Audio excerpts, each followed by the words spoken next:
Humans did what we do best. We evolved, and with that, so did money.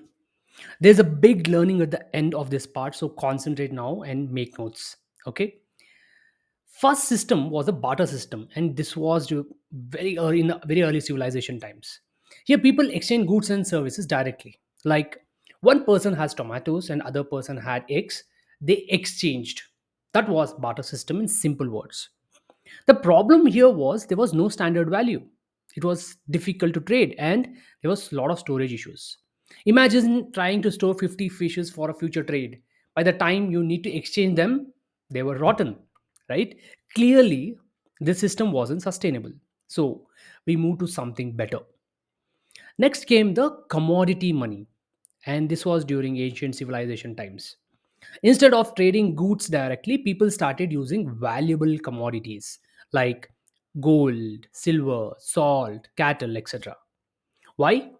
Because these had intrinsic value. What is intrinsic value? It means they had value of their own, regardless of where you were. And among these, gold and silver became the most popular. But the problem here was carrying around chunks of gold was inconvenient. So the next innovation arrived. What was the next innovation? It was the metal coins era. This was during 600 BC. The first metal coins were introduced in Lydia, that is the modern day Turkey today. And the government stamped them to ensure weight and purity, making trade easier. So now you didn't need to weigh every piece of gold. You could trust the coin's value. Okay. Money was finally standardized here. But there was still one problem. Carrying too many coins was very heavy.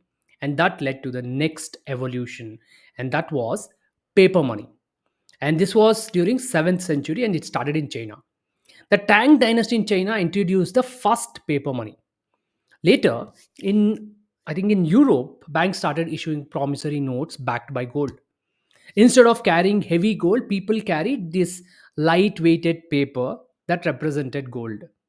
And that gold was stored in banks. It worked brilliantly, but governments wanted more control over money.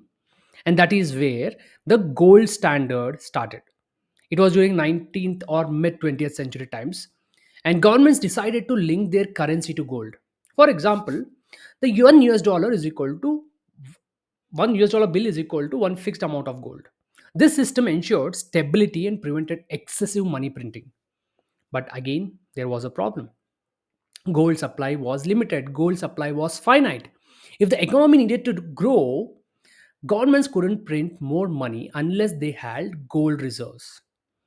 This limitation led to the next biggest shift in economy. That was the Bretton Woods Agreement. And this was during 1944. After World War II, world leaders created a global monetary system.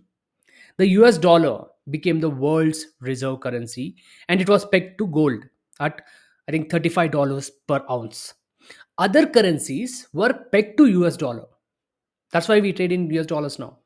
This brought global financial stability, but this also didn't last long. Next came the Nixon shock, the end of gold standard in 1971. On August 15, 1971, US President Richard Nixon made a shocking announcement. The US dollar would no longer be backed by gold. Why? Because the US had printed more dollar bills than it had gold reserves. This happened due to massive war spending. I think it was Vietnam War. And the result was currencies became floating.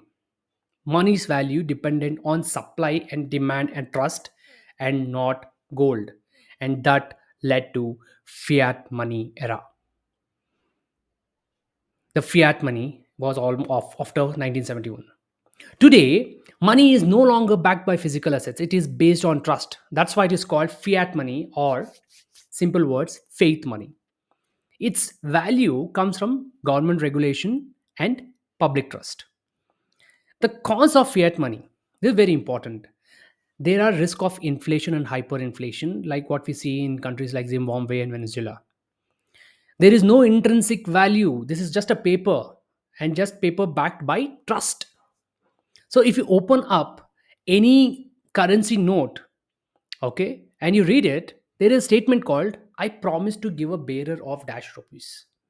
This is a promissory note. This is not money. This is why investing in assets like stocks, real estate, gold is so much more important than ever.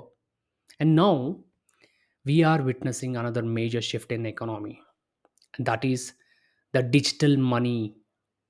Okay, in the 2000s money became digital, credit card and debit cards, there was no physical cash exchanged.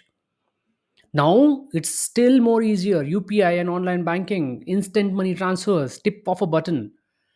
And still cryptocurrencies like bitcoin, ethereum, decentralized digital money, and cbdc's are also coming, central bank digital currencies, future government backed digital money.